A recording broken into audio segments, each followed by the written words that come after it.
How you doing today, Michael? To start, for anyone who might not be familiar, can you give us kind of your elevator pitch for SalesScripter? What problem did you see in the sales world that led you to create the platform? Sure. My value prop is that I help salespeople to sell more. And I do that by optimizing and improving what they say at the most basic level. So that's my elevator pitch. The way that I got into this was I was a sales guy and I kind of felt like the companies I was working for didn't really teach me what to say. A lot of the training I got was or I received was product training. You know, a company would hire me, onboard me. This is the product you'll be selling. This is how it works. Now, here's your territory, go sell. And I felt like that type of training works okay if you have a warm territory with warm accounts or existing accounts. You could call up, hey, how's it going? I'm your new rep, and we have a new version, and you can use that product knowledge. But when you're doing cold outreach, cold prospecting, I believe you can't jump right to talking about the product, even though a lot of salespeople sell to me by talking about their product. I think that's not a good way to get engaged or it's not real effective. So I really learned through failure, to be honest with you. I wasn't hitting my number, I wasn't generating leads, and I was frustrated. And then I started to think of how can I get more engaged with these people? Actually, the company that I worked for was a software company, and they did actually provide us training that said get prospects talking about their pain points. And I thought, well, that's great. Yeah, instead of talking about my product, I'm going to get them talking about their pain points. Then I introduce my product to save the day as the solution to their problems. And so that sounded like great when I was sitting in a training classroom. When I get back to my desk, I realized, well, it's not that easy to get prospects to open up, especially if they're cold prospects. So you need to ask good questions. And I started to really go down this path of, okay, well, what questions should I be asking? Well, if I solve these pain points, I need to ask questions that drive the conversation to those pain points.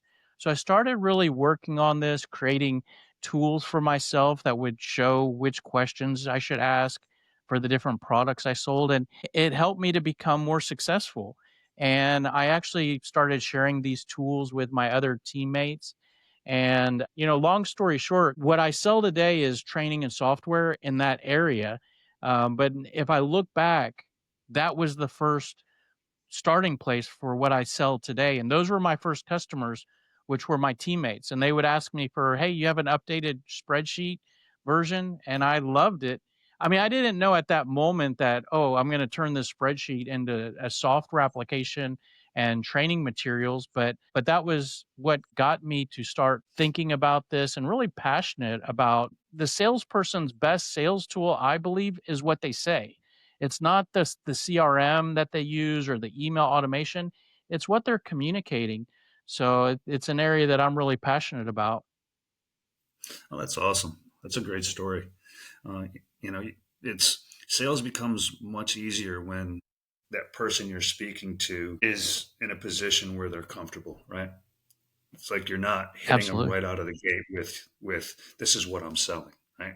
You got to have that kind of personal connection and comfortability. Once that person you're speaking to is comfortable, then things tend to take a much more easier path to the endpoint. One of the core aspects of SalesScripter is the interview style process to extract key information. Can you walk us through now how that works?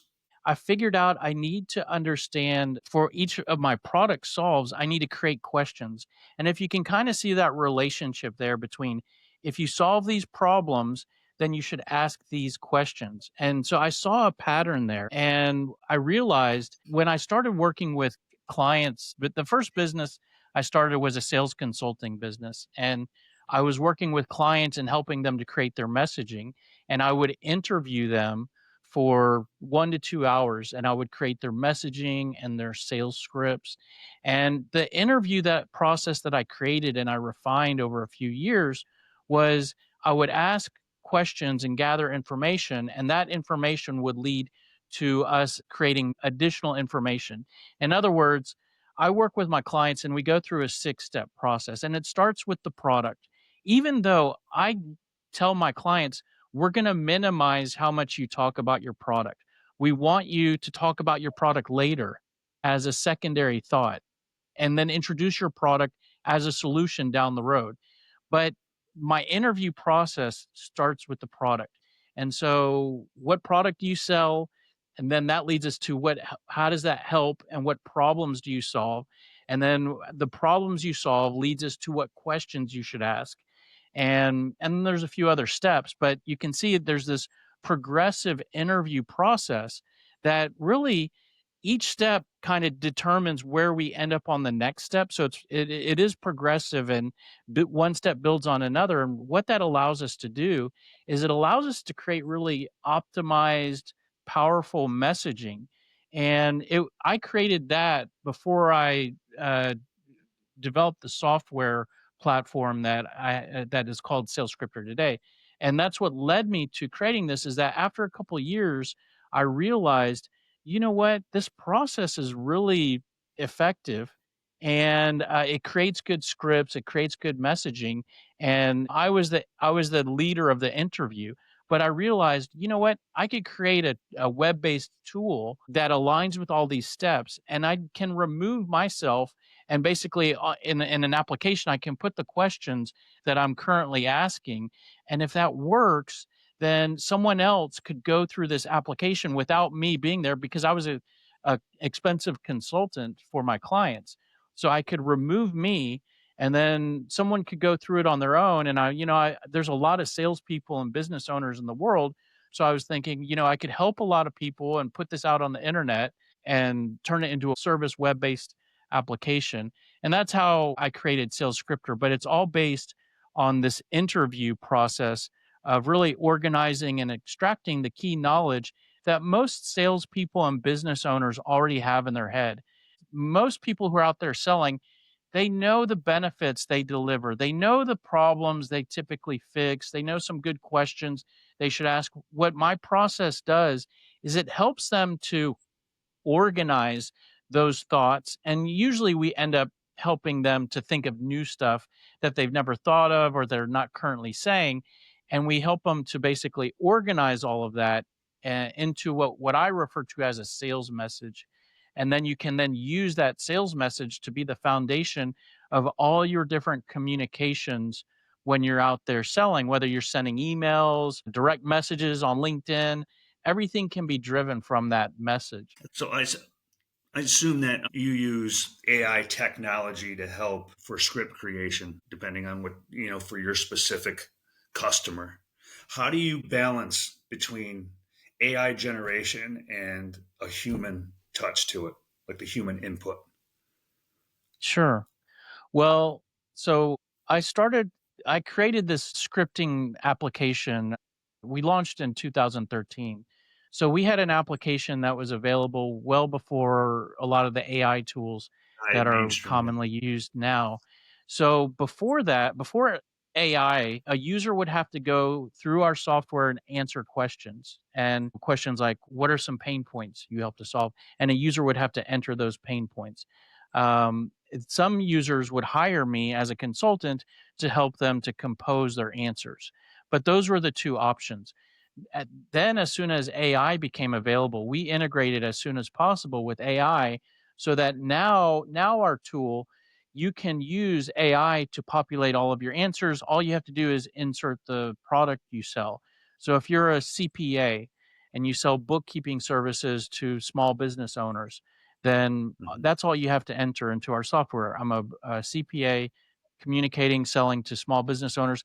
And then basically what happens is my interview process, each step is communicates with ChatGPT. We use OpenAI, ChatGPT, and the AI will do all of the sales copywriting, which it does a really good job of sales copywriting. And we've refined the prompts, so it'll go back and forth through 6 different steps right now, communicating with ChatGPT, and we've fine-tuned the prompt so that the output that the AI creates looks pretty good. It's really a lifesaver for our customers, because what used to be somewhat painful, to be honest with you, and it was my biggest competitor, was attention. Like ADD, attention deficit disorder, was my biggest obstacle, and that's solved with our AI tools today. But to your question is, but the AI is not perfect, right? So it's going to spit out and create your pain points, benefits, questions you should be asking for your product or service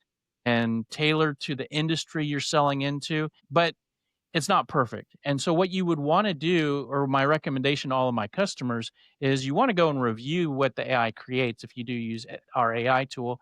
And, you wanna maybe delete some stuff that isn't good and add some stuff that it might have missed and refine it. So it would be kind of more of a two-step process. Let the AI do the work, then human intervention to refine it and make it your own. Yeah, excellent. From your perspective, what is the most significant impact you think Sales Scripter has had on sales performance teams? The thing I love about what we do is the impact can be immediate. I believe that 90% or more of salespeople use what I refer to as a product focused sales approach, product focused sales pitch.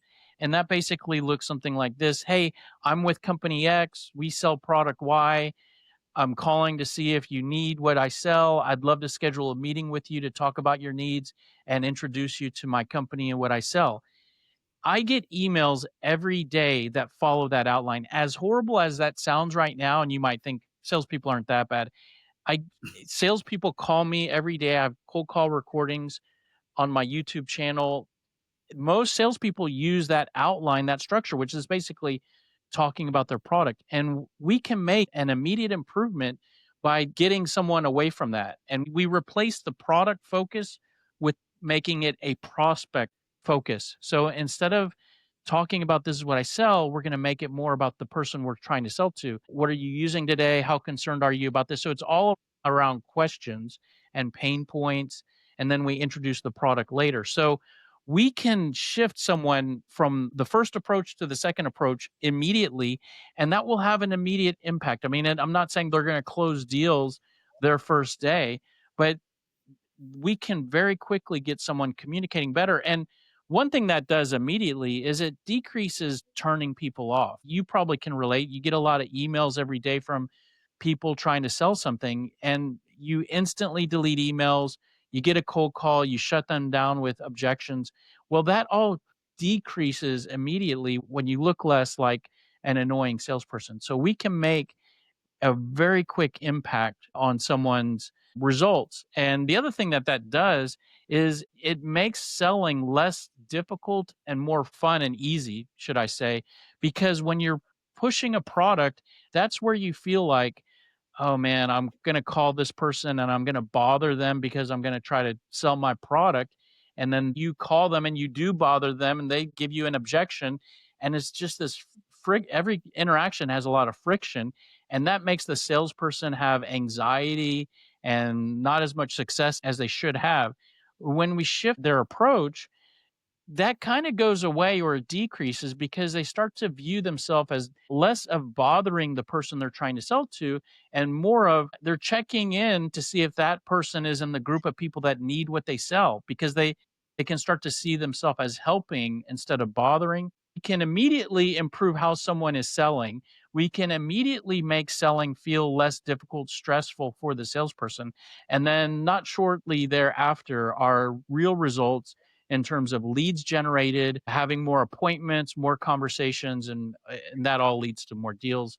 For any salesperson, you increase leads and conversations, you're going to have That's, more sales. yeah, it's a numbers game for sure. As you look forward, how do you see AI evolving in what you do? Well, that's a good question because we all know that AI is going to replace a lot of jobs, unfortunately, for a lot of different people and a lot of different industries. I might be naive, but I actually believe that sales is somewhat insulated from being replaced by AI and that salespeople won't necessarily be replaced completely by AI. And I believe that based on the fact that I do think AI technology that is available today can communicate better than most salespeople in terms of knowing what to say. Based on my experience of using AI to create sales copywriting and questions and sales pitches, But what AI cannot do is it can't connect with prospects. And that's an issue when you're doing cold prospecting and you're trying to generate leads and drive deals to closure. You need that relationship, you need that connection. You can use AI for like customer service or account management where you have an existing account and they need to upgrade, they need to transfer something, whatever. You can use AI for that because you don't need that human connection to basically establish conversations, keep the deal going. As good as AI can sound and can sell, there's no way that humans are going to want to engage with AI in cold situations. So I think that sales profession in hunting roles is fairly insulated, fairly safe. Um, that could change when the buyer is not a human and the buyer becomes AI, but who knows what the world will look like when we're there. Exactly. I think if you're going to strike a perfect chord, I think it's that combination of AI and human contact that is really going to propel a lot of industries forward. Yes, it's a sad truth that companies, as they implement AI, they're not going to need as many people. But the fact that AI is going to completely take over, I don't buy into it. We're all still human, right? And to your point, which is a valid point, didn't really think about it that way, is when you start having AI doing the buying, right? Then that human contact is probably not as important. That's Yeah, but I It's going to be interesting. Yeah, and I think that, is way, way down the road because you're still gonna have business owners that are humans, right? The businesses are gonna be owned by humans. The senior management is going to be humans for a long time, I believe, even if there's mass job displacement. So you're still gonna need. So the buyer, I think, is gonna be human. I mean, when the buyer becomes AI, I think we're living in a totally different world, and I don't know if it'll be a long time, or I don't know if we'll get there, but that's another conversation, I guess. Yeah, definitely. That's definitely for down the road. You, as a business owner, what do you feel you do well? It's become obvious through this podcast that, you create scripts for sales and you do that quite effectively. But the second part of that question is the more important one is what don't you think you do well? And then what steps are you taking to try to improve that? I'll answer in two parts: what I do well and what I don't do well. I think I've done well of from a marketing standpoint. My company is very sales centric, but I'm probably more of a marketing guy than a sales guy, which actually helps me to bring in new ideas and perspective to the sales world. A lot of the messaging aspects that I bring to salespeople might be more tied to marketing around having good messaging and benefits and pain points. And I've done a decent job of marketing for my company in terms of online and content marketing. I could talk more about that, but I'll move on to what I could do better. What I haven't done well is I haven't scaled my organization and scaled my team and scaled my business. So we are a small company. I do a lot, and I do all of the sales and marketing for my company, and then I have a team of developers who work in a technical area, and that's really the organization. I have someone who helps with small marketing stuff. So we're really small, and that makes life really good for me because I own 100% of the company. I don't have any founding partners, I don't have any investors, and I don't have a lot of employees. So my stress level and drama level is really low. But what that has prevented me from doing is scaling the business. So while I own 100%, it could be a lot bigger if I raised money, if I grew my team. And so that's what I haven't done well. And I've kind of done that on purpose because I've been involved in some startups in the past where they changed their mind and wanting to do the business, or there were problems with them. So this is the first time I did this on my own. and I didn't recruit anybody. What a lot of other people would have done in my situation is they would have recruited their brother-in-law, and they would have raised some money, and they would have gotten their parents to put in some money, and they would have had raised money and had other people involved. Business probably would have grown bigger than what I have today. But with that comes a lot of problems and obligation and lack of control and more stress. And probably my company, with other people being demanding on return on investment and implementing their ideas, my product probably would not have been able to evolve to the place that it is today because it would have been rushed. So I'm in a good place, but haven't scaled. That's probably my weakness. I really don't have any plans to fix that because I'm not actively like looking to raise money or grow my team. So that's my weakness, and maybe you could call it mistakes or the path that's been less optimum that I've gone down in certain ways. Yeah, you might look at it as a weakness, but it sounds like it's something you're not that eager to do quite yet. So Not at all. that's yeah, and I've experienced that in my path. I own several companies, and I toyed with the fact of maybe getting an angel investor, or but I took the same path you did. It's me. It's 100%, and I control how much I scale, and there's certain instances where I don't know that answer yet, but yeah, I've kind of taken the same path. So Yeah. yeah, I'm my own worst critic, and for me, I get buried in the numbers, right? And I'm always trying to drive more revenue. But yeah, that's a conversation for a different day. Sure. But yeah, yeah, I agree. As we close, is there anything else you'd like to say about Sales Scripter? I think it's been a great podcast, a lot of great information, and I think the listeners are gonna benefit from it. Yeah, maybe I'll answer that by not sharing more information about Sales Scripter because, I've actually talked more about it than I'm actually comfortable talking about my product.